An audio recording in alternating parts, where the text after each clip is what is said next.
aims to do, one of our goals is to establish a powerful coalition that shapes and impacts policies for enhancing the health sector, because just like you said, we need to create that critical mass, that group of people, and we need numbers to do that.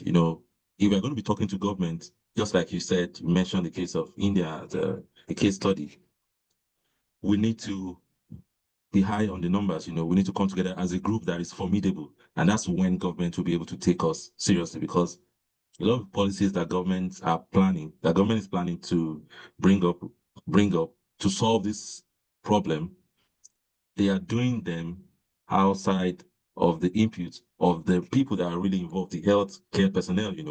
Some of these policies don't even have input from medical doctors, from nurses, from pharmacists, from physiotherapists, they don't have all these inputs, but they just bring those things out and then they hope that it solves the problem. Whereas a there has to be a synergy between the two groups, both government and the healthcare personnel. So that's one of the things that we are looking at achieving with this group, and which is to provide that powerful coalition that that government can honor, and they can respect whatever views that we are bringing up. So it's something that we are looking forward to. And I would like to ask finally, very shortly, apart from government, are there things that we can do for ourselves? Like, for example, we are looking at, I understand that there are a lot of investors who are ready or who are willing to, invest in the private sector. There are a lot of rich people in this country or in Nigeria. There are a lot of rich people, a lot of rich guys who are ready to invest in the health sector and bring in money. I don't know, you're smiling. Have you had any experience Yeah, contrary to that? I'm smiling because I don't want to go into politics, right? And this is what I'll say, right? Anybody who wants to invest, so I think investment is critical. And I think that sometimes, I mean, the easiest thing government can even do right now is provide cheap loans, okay? Cheap loans to serious players in the healthcare sector.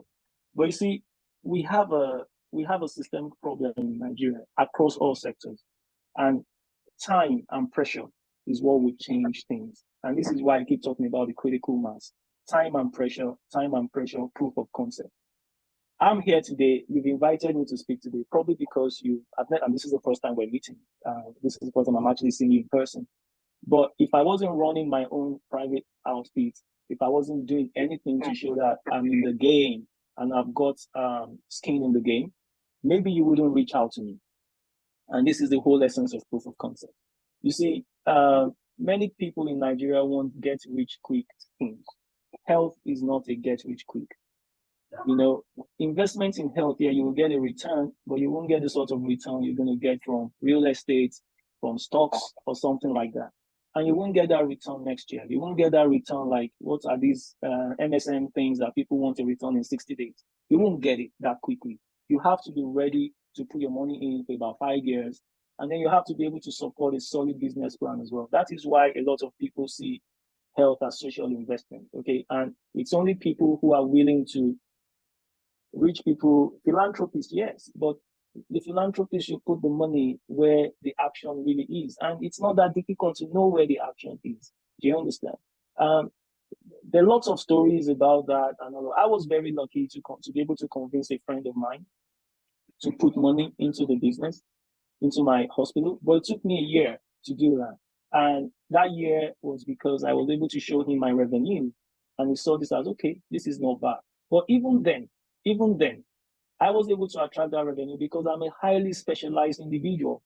All right. I do very complex stuff that are expensive. I do joint replacements, I do revision joint replacements, I do acetabular and pelvic and acetabular reconstruction.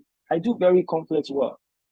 If I just opened up a family practice that is looking to spread around Ogun State or around Uyo, and I want to just be seeing malaria, typhoid, but at a very high quality, do you understand? You'll probably look at my revenue in a year and think this guy is not serious. I can't put my money in this kind of thing. But the point is, yes, there's a room for people to invest, and there are ideas out there that people can invest in. But we have to. Health for me is too important to ignore, which is why my advocacy, if I had an opportunity to have a word with people in government, I think there are three areas they should focus on right now. Number one is focus on primary healthcare. Primary healthcare, revamp the entire primary healthcare and find a way to make it efficient. That's number one. Number two, focus on emergency, traumas and emergency. People coming with injuries, people coming with emergencies, find a way to treat them. And number three, provide universal health coverage to cover these two things. Okay, provide universal health coverage to cover these two things. Because if you think about it, if your young men are being involved in accidents and they are taking days off work, how are they going to go back to do the work? That's time lost. That's productivity lost. That's a dent on the economy. Everything has to work together. So absolutely, people should talk. And that's why I think that even if people who are abroad are not able to return physically, you can make your money speak for you. Find people who have a like interest, who are of like mind. You can invest with them. Just make sure the plan is solid and it's actually doing what you believe should be done for the people you want to look after in Nigeria. It's very important. But there's always room